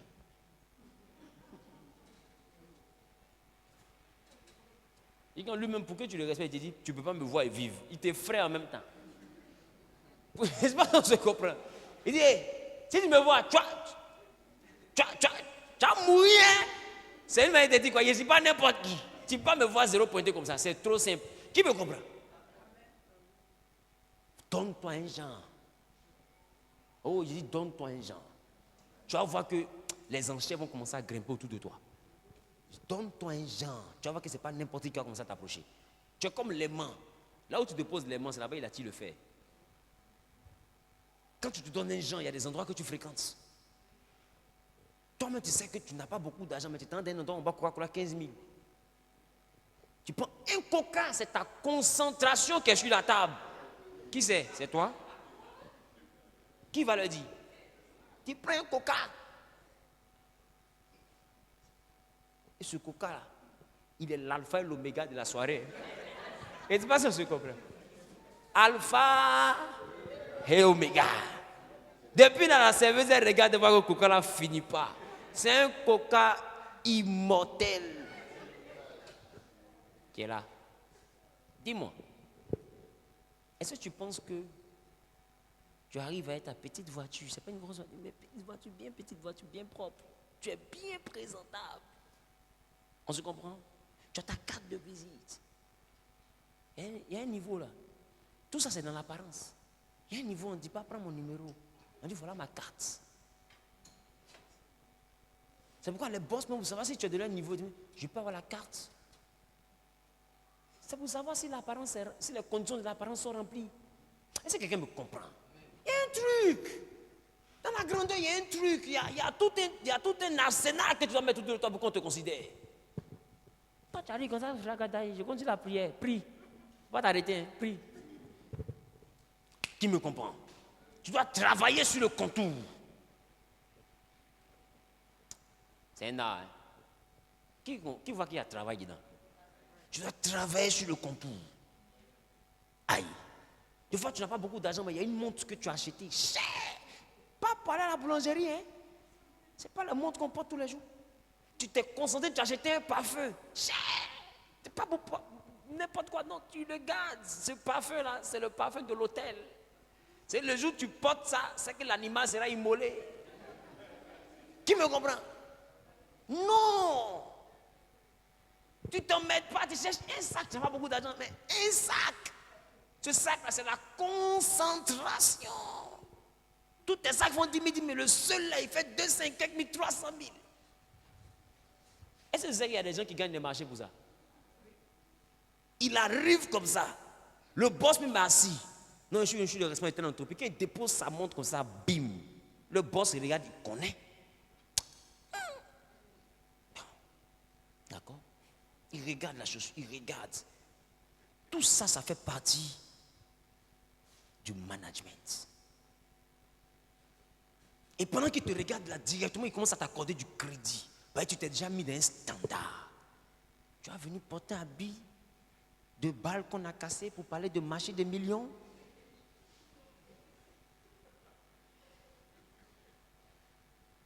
L'homme regarde à l'apparence. Il faut convaincre ses yeux pour que sa peau s'ouvre. C'est pourquoi toi, quand tu me regardes, ne te néglige plus jamais. Oh non, ne te néglige plus jamais. À chaque fois que tu sors, sors bien. Ne dis jamais, c'est pour aller à la boutique tout près ici. Il n'y a aucune boutique qui est tout près. Tu sais, il y a des gens qui partaient à la boutique tout près ici, ils ne sont plus rentrés à la maison, ils sont morts. C'était plus long que ce qu'ils avaient imaginé. Il n'y a aucune boutique qui est tout près. La boutique que tu dis c'est tout près, tu ne sais pas qui tu as croisé entre la boutique et la maison là. Donc frappe fort, ma chérie, frappe. On ne sait jamais. Des fois le monsieur il est assis, il est en train de réfléchir à qui va croiser pour se marier, puis tu sors comme ça, bim. Ah, ce modèle-là, ça existe ici. Lui-même, il sent qu'il n'est plus pressé. Il a envie de mettre une maison à louer dans la zone. Ne présente pas à l'apparence. L'homme regarde à l'apparence. Soigne l'apparence. Tu veux plaire à Dieu, soigne le cœur. Tu veux régner parmi les hommes, soigne l'apparence. Il y a des personnes, même des femmes qui n'ont rien, mais qui se donnent les gens. Quand on les voit, on pense qu'ils sont rien que toi. On les considère même que toi. En tant que femme, c'est toi qui as payé son transport. Pourquoi? Parce que son apparence convainc. Qui me comprend? Travaille là-dessus. Regarde ton voisin, dit travaillons là-dessus. Tiens-toi debout, s'il te plaît.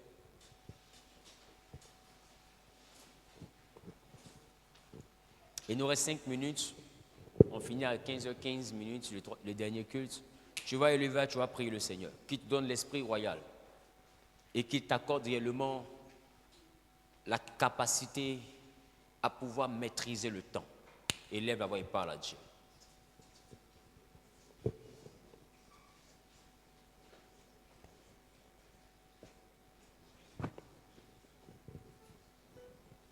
Oui.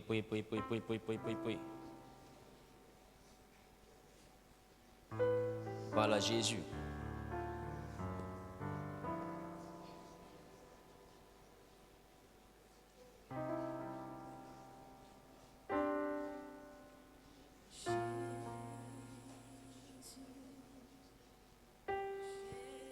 Parle à Dieu, parle à Dieu, parle à Dieu, parle à Dieu.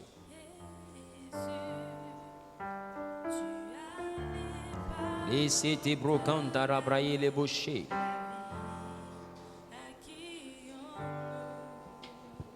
Oui. Que Dieu te donne de pouvoir parler de façon très sobre, mais qu'il te donne une pensée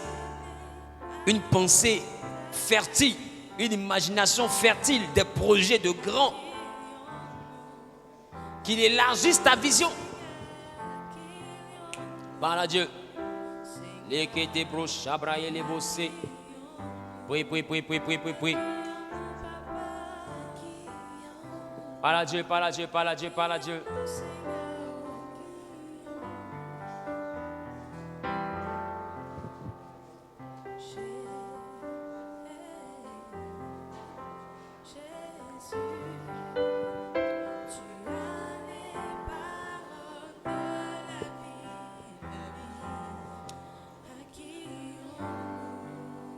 Bien-aimé, tu vas élever la voix et tu vas dire à Dieu de te donner l'apparence qui te permettra de rentrer dans ton héritage. Jacob devait avoir la gloire. Il devait avoir l'élévation. Mais avant de rentrer pour prendre la bénédiction, il lui fallait une apparence. Sa mère va lui porter la peau d'un animal. Elle va lui porter l'habit de son frère Ésaü. Parce qu'il fallait que son apparence soit conforme à ce qu'il veut prendre. Des fois, on rate des bénédictions parce que notre apparence n'est pas l'équivalent de ce à quoi nous aspirons. C'est l'apparence qui manque, ce n'est pas l'intelligence. Tu as des grands projets, mais quand tu parles de tes projets, c'est des projets de millions. Mais quand on te regarde, on se dit quoi? Elle a trop de problèmes. Tu vas lui donner 1 million, pas ça, des bizarre. Donc on ne t'accorde pas du crédit parce que ton apparence ne convainc pas. Est-ce que quelqu'un me comprend? Des gens qui peuvent t'aider ne t'aident pas parce qu'ils se disent quoi? Ce n'est qu'un jeune, ce n'est qu'une jeune fille, ce n'est qu'une dame qui a des problèmes. Je vais lui donner 5 millions, 10 millions, 20 millions, 50 millions pour faire son entreprise. C'est vrai, l'idée est bonne, mais est-ce que c'est quelqu'un sur qui je peux compter? Est-ce que je suis sûr que mon argent va revenir? Est-ce que la personne est crédible? Pourquoi pas ton apparence ne convainc pas? Sinon, tous ceux à qui tu demandes des services, ce n'est pas l'argent le problème, c'est ton apparence. Ils se demandent s'ils te donnent, est-ce que ça va revenir? Sinon, ils savent que l'idée est bonne. Qui me comprend? Tu vas élever la voix et tu vas prier. Seigneur, donne à mon apparence de convaincre. Donne à mon apparence de convaincre. J'ai frappé à des portes et ces portes ne se sont pas ouvertes parce que mon apparence a joué contre moi.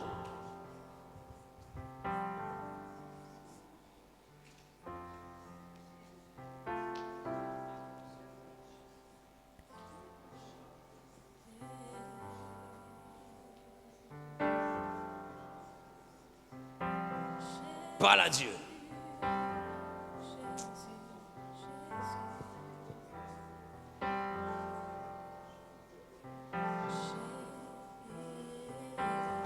Parle à Dieu.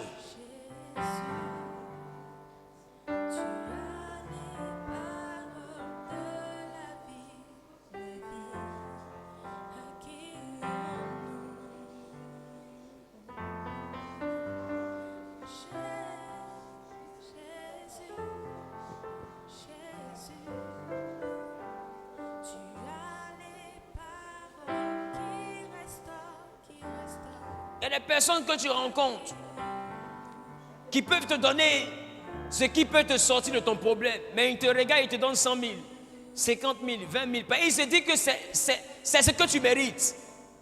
Mais les gens à qui ils ne peuvent pas donner ce genre de choses. Pourquoi? Parce que dans leur regard, ils considèrent ces personnes. C'est ton apparence qui joue. Ils ont l'impression que tu es encore au niveau de ces petites sommes. Or, ton âme a soif de choses plus importantes. Parce que tu as de grandes visions. Demande à Dieu de transformer ton apparence. Que celui qui te voit désormais ait à cœur de te bénir, à cœur de te soutenir.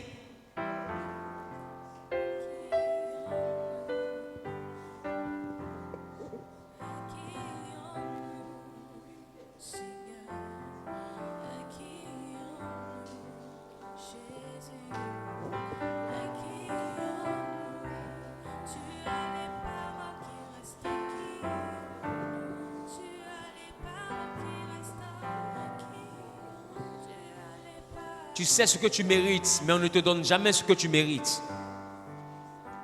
On te regarde avec tout le bon travail que tu fais, c'est ta camarade qu'on nomme, c'est ton collègue qu'on nomme, c'est à eux on donne des marchés. Pourquoi? Parce que ton apparence ne les convainc pas. Le problème de l'apparence bloque beaucoup de grandes destinées. Beaucoup de grandes destinées, on te maintient dans des petites choses à cause de ton apparence. Ils n'osent pas te faire confiance pour de grandes missions. Parce qu'ils se disent que tu n'as pas l'étoffe, tu n'as pas l'apparence qui va avec. Oh, tu as le potentiel.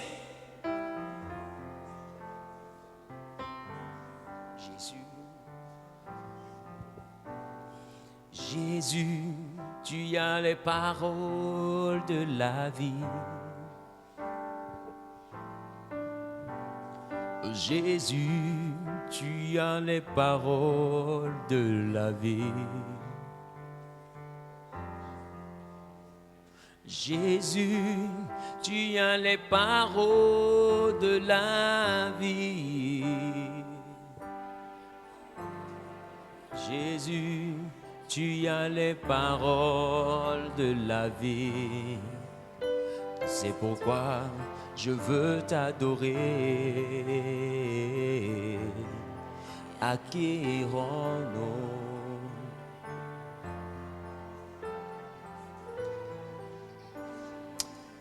Nous sommes exaucés au nom de Jésus. Quelqu'un dit Amen ou bien? Quelqu'un dit Amen ou bien?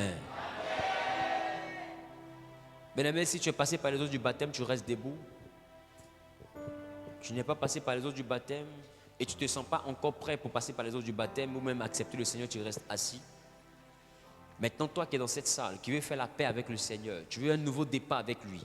C'est vrai, tu viens à l'église, mais tu sens que ta vie chrétienne a un problème. Tu sens que ta communion avec Christ a un problème.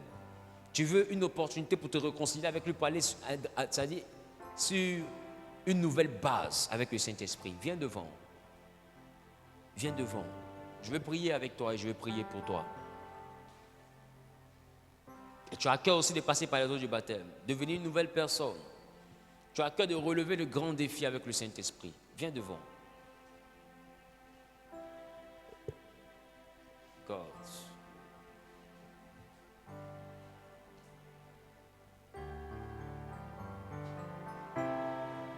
Viens.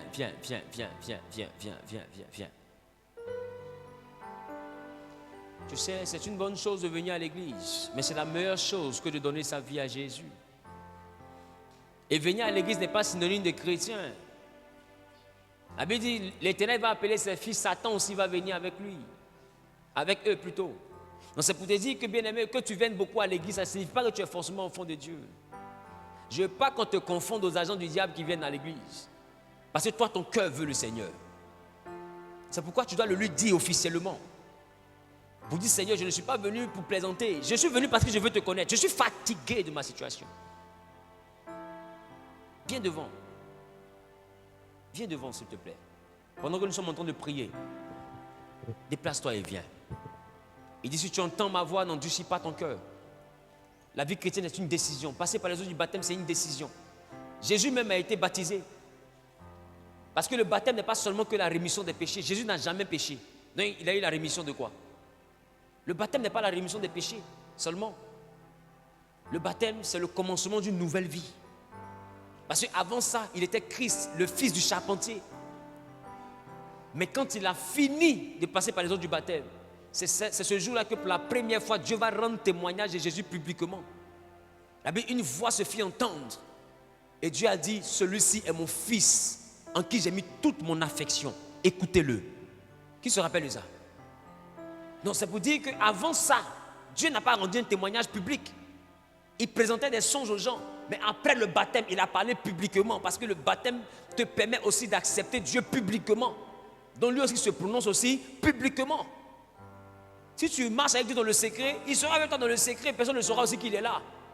Si tu veux que Dieu montre à ton entourage qu'il est avec toi, passe par les eaux du baptême. Tu verras qu'il va montrer qu'il est avec toi. C'est pourquoi quand tu quittes les eaux du baptême, pour beaucoup qui sont là, tu constates que ta vie est perturbée, il y a beaucoup de combats. Pourquoi? Parce que ce torrent-là vient de but de détruire ce que Satan avait construit. Et commencer à bâtir un nouveau monde que Dieu va te donner. Le baptême est le meilleur acte. Alors, toi qui es à ta place avec le pain et le vin, tu vas dire avec moi, Seigneur Jésus, en ce jour, je prie que ce pain ne soit plus ordinaire, mais qu'il soit ton corps. Que ce vin ne soit plus ordinaire, qu'il soit ton sang, capable de me restaurer, capable de me guérir, capable de m'unir à toi, de me permettre à faire une seule chair avec toi. Et que tout ce qui est pulsion charnelle se taise en moi. Que ce ne soit plus moi qui vis, que ce soit toi qui vis en moi. Seigneur, descends et règne en ma vie. Redonne-moi la force de la prière. Restaure ma vie spirituelle. Rétablis l'équilibre en moi. Que toute maladie ou malédiction héréditaire dans mon sang capitule par ton sang en moi. que tout problème lié à mon corps capitule par ton corps que je consomme. Et que le repas de la Sainte Seine prenne tout son sens dans ma vie. Dans le nom de Jésus. Amen. Tu prends le pain, à la suite tu prends le vin et quand tu finis, tu exposes les limites de ta vie. Tu exposes combien de fois tu veux rencontrer le Maître, combien de fois tu veux grandir spirituellement, combien de fois tu veux qu'il descende dans ta vie. Il est là où il commence à parler à Dieu juste après avoir pris le pain et le vin.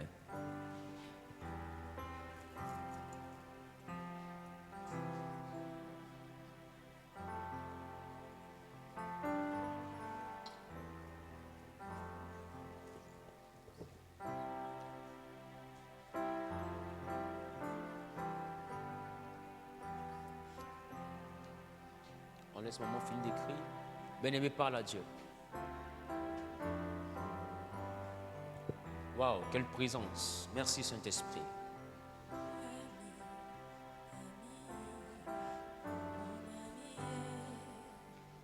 Jésus t'appelle aujourd'hui.